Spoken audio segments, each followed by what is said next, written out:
Hello, good morning. Welcome sa panibagong vlog ng ating YouTube channel na kung saan sa umagang ito pag-uusapan natin ang isa sa mga pinaka-importanting topiko sa araling panlipunan sa grade 9. Ito yung demand at supply at ang law of demand at law of supply.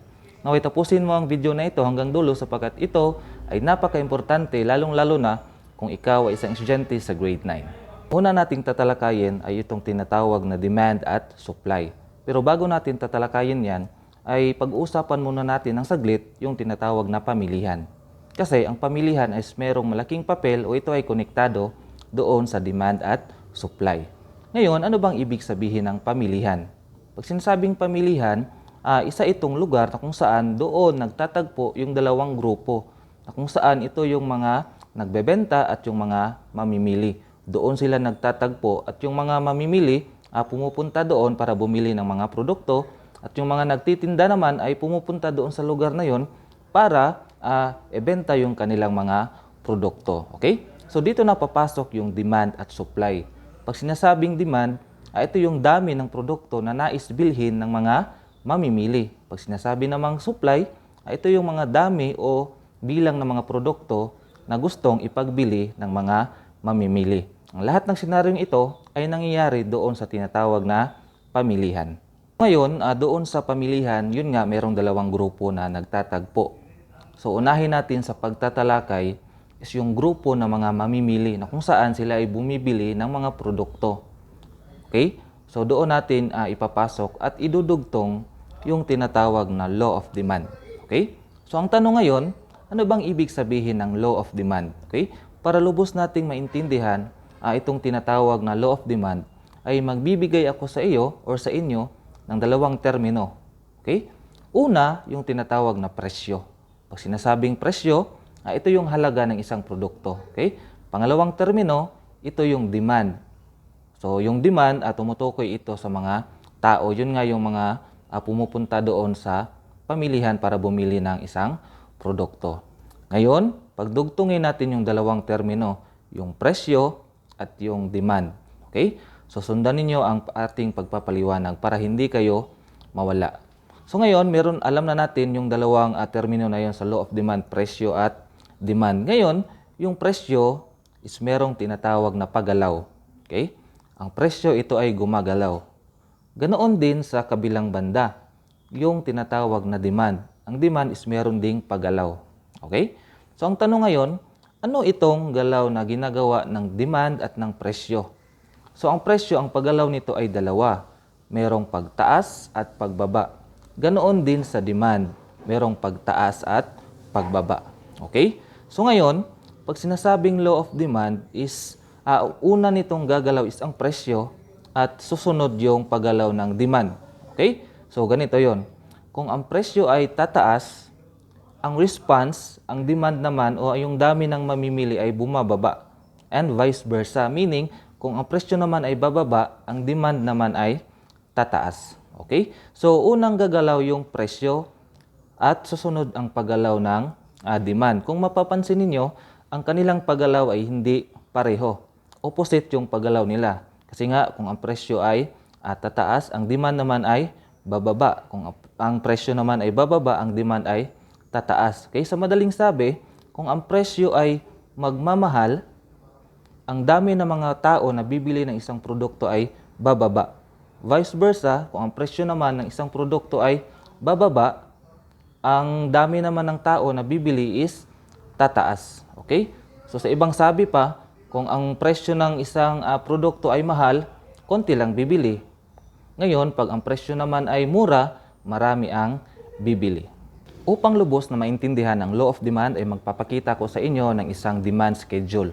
Okay? Pag sinasabing demand schedule, isa itong talaan or talahanayan na nagpapakita ng relasyon ng presyo at ng demand. Okay? So tingnan mo sa screen, ang tawag dyan ay demand schedule na kung saan ito ay sumunod o sumusunod doon sa prinsipyo ng law of demand. Dito sa ating demand schedule ay makikita ninyo na mayroong dalawang column. Sa unang column is mayroong tinatawag na presyo. Sa pangalawang column naman is mayroong tinatawag na demand o dami o bilang ng tao na nais bumili ng ating produkto. Okay? So ipagpalagay natin ang ating produkto ay mangga. So kung makikita niyo sa screen, ang presyo ng ating mangga sa unang araw sa Lunes ay 50 pesos at ang bumili ay 30 ka tao. Sa pangalawang araw sa Martes, ang presyo ay bumaba sa 40 at ang bumili ay naging 45 ka tao. Sa pangatlong araw sa Miyerkules, naging 30 pesos ang presyo ng ating mangga at ang bumili naman ay naging 50 ka tao. Okay? Tingnan natin sa panglimang araw, ang presyo ng ating mangga ay unti-unting bumababa. Ito ay bumagsak sa 15 pesos. At ang dami naman ng tao na bumili ay tumaas hanggang sa 85 ka tao. Sa kabuuan, kung napapansin ninyo, ang presyo ng ating produkto ay unti-unting bumababa. At ang response ng mga mamimili ay unti-unting tumataas. From 50 ang presyo, naging 15, bumaba. Ang dami ng tao na bumili, from 30, naging 85, tumaas. Okay? So, based sa demand schedule na ito ay sumunod sa prinsipyo ng law of demand. Okay? So, yon ang ibig sabihin ng law of demand. Okay? Na kung saan, kung ang presyo ay tataas, ang demand naman ay bababa. At kung ang presyo naman ay bababa, ang demand naman ay tataas. Okay? So, ngayon, pag-uusapan natin yung kabilang grupo na makikita natin doon sa isang pamilihan. Yung sinabi natin kanina sa umpisa. Ito yung supply. Okay? Pag sinasabing supply, ito yung dami ng produkto na nais ibenta ng mga mamimili. Okay? So pag demand, ito yung grupo ng mga bumibili. Pag supply naman, ito yung grupo ng mga nagbebenta. Okay? At dito rin papasok yung tinatawag na law of supply. Okay? Pag sinasabing law of supply, meron ding dalawang termino ng ating aalamin para lubos nating maintindihan. Una ay presyo. Ang presyo, alam na natin, ito yung halaga ng mga produkto. Pangalawa, itong supply. Okay? Ito yung pangalawang grupo na tinutukoy na nga natin na mga nagbebenta. Okay? So ngayon, ang dalawang termino na ito, ang presyo at supply is the same kanina sa demand. Ito ay gumagalaw. Pero, ang paggalaw ng presyo ay pareho sa paggalaw ng ating supply. Okay? Ngayon, ano bang galaw ng ating presyo? Una, ang presyo natin ay tataas. At ang response naman ng supply, ang response ng mga nagbebenta ay tataas din. Pareho sila ng paggalaw. Vice versa, kung ang presyo naman ay bababa, ang supply naman ay also bababa. Okay? So, yun lang ang ibig sabihin ng law of supply. Ulitin ko, pag ang presyo ay tataas, ang supply ay tataas. Pag ang presyo naman ay bababa, ang supply naman ay bababa. Upang lubos mong maintindihan ang law of supply, ay magpapakita ako sa inyo ng tinatawag na supply schedule. Okay? Makikita nyo sa screen, ang tawag dyan ay supply schedule na nagpapakita ng relasyon ng presyo at ng supply at ito ay sumusunod sa prinsipyo ng law of supply. So dito sa ating supply schedule ay makikita ninyo na merong dalawang column. Sa first column, ito yung presyo. Sa pangalawang column naman, ito yung supply. Okay? So ang ating produkto, ipagpalagay natin ay mangga din. No? The same kanina sa ating demand schedule. Kung napapansin ninyo, sa unang araw, sa Lunes, ang presyo ng ating mangga is 30 pesos. At ang dami naman na ibinebenta ng mga nagbebenta ay 5 mangga lang. Okay? So, sa susunod na araw, pagka Martes, ang presyo ay tumaas. From 30 pesos, naging 40 pesos. At ang response naman ng mga nagbebenta ay dumami ang kanilang ibinebenta. From 5 na mangga, naging 20 ka mangga. Sa pangatlong araw, tumaas uli yung ating presyo, naging 45.